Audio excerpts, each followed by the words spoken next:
the African savanna, a stage upon which the timeless drama of life unfolds, cycle after relentless cycle. Here, as the sun dips below the horizon, painting the sky in hues of fiery red, we find Ranger Jack Carter embarking on his daily vigil, a man etched by the very landscape he strives to protect. 30 years his span, his African heritage evident in his warm brown eyes, clad in the familiar, if somewhat worn, khaki of his calling. His close-cropped hair speaks of practicality in this demanding environment. Suddenly, the familiar crackle of his radio cuts through the tranquil air. A voice, strained with urgency, breaks the silence. "Jack, we have an emergency. A lion cub. It appears to be trapped near the western perimeter." A flicker of concern crosses Jack's weathered face, his grip tightening ever so slightly on the steering wheel. Poachers. The very word sends a shiver of frustration and anger through him.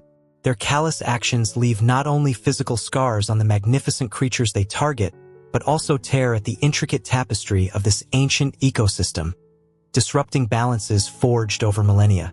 Moments later, the scene of the distress comes into view. A cruel, indiscriminate snare of barbed wire, a stark intrusion upon the natural order. And there, entangled within its merciless embrace, a young lion cub, barely a few months into its existence, it struggles with a heartbreaking feebleness. Its downy, golden fur, now coated in the dust of its ordeal, contrasts sharply with the wide, terrified eyes that plead for release. Each shallow breath is a testament to its fear and exhaustion. A fragile life, yet one that holds the very promise of its pride's future. Jack approaches with the caution born of experience, mindful not to exacerbate the cub's distress. Kneeling beside the cruel trap, his practiced hands retrieve a pair of wire cutters from his pack. These are hands that have witnessed such scenes before, hands that now move with the delicate precision of a surgeon. A soft whimper escapes the cub's tiny throat as its small body strains against the unforgiving wire, and a familiar ache clenches Jack's heart. The anger, though often suppressed, burns anew with each encounter. He murmurs softly, his voice a low, reassuring cadence, almost a lullaby carried on the gentle breeze. "Easy now, little one. We'll have you free soon." But then a sound, subtle, almost imperceptible, yet unmistakable. A rustle in the tall, sun-kissed grasses behind him. Jack stills, every muscle in his body tensing. His breath catches in his chest. Emerging from the golden haze of the late afternoon light, a sight both awe-inspiring and potentially perilous unfolds. Pride of lions. They stand in silent observation, their amber eyes, as deep and piercing as fragments of the setting sun, fixed intently on his every movement. At the fore stands the mother, a magnificent lioness. Muscles ripple beneath her tawny coat with an effortless power. Her gaze, however, is not one of immediate aggression, but rather a measured vigilance. A silent declaration. He has entered their domain. Jack remains motionless. Time itself seems to suspend, the only sound the gentle whisper of the wind weaving through the savanna.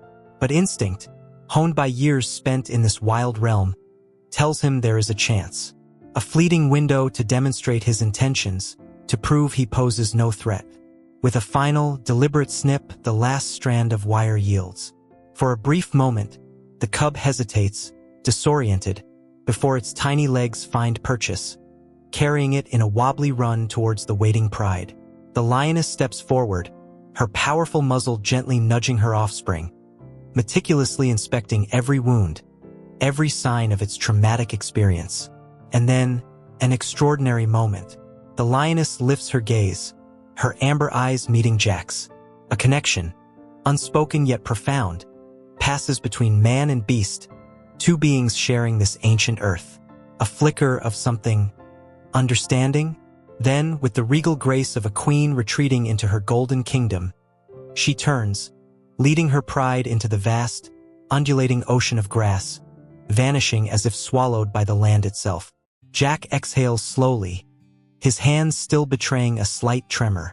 He has faced danger countless times in his career, but this encounter, this silent communion with the wild, will undoubtedly remain etched within the deepest recesses of his soul. Lifting his radio once more, his voice now steady, he reports, "The cub is safe. The trap has been removed." As he starts the engine of his Jeep, he casts one last glance at the horizon, now ablaze with the final embers of the day. In this relentless struggle to safeguard these magnificent creatures, there are moments, fleeting yet profound, that reaffirm the purpose, that make every challenge, every hardship, unequivocally worthwhile, and that, he knows, is the enduring reason he continues this vital journey.